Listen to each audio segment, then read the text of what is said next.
You ask Tiger to calculate. This deals with finding the midpoint between 2 points. The midpoint between the 2 points is -4, -7. Let's solve it step by step. Plot the 2 points and calculate the midpoint using the formula.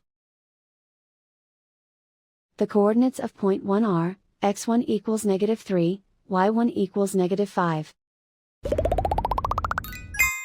The coordinates of point 2 are, x2 equals -5, y2 equals -9. PM represents the midpoint of the 2 points.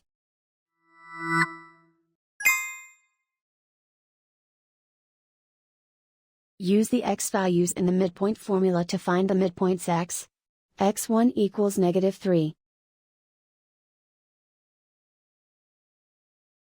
x2 equals -5.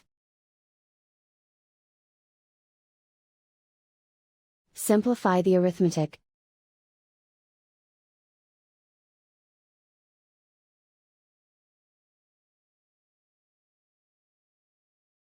Use the y values in the midpoint formula to find the midpoints y.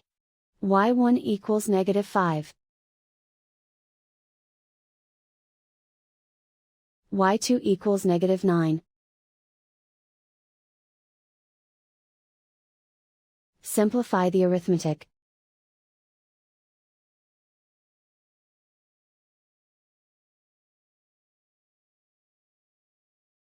And so, the midpoint is -4, -7.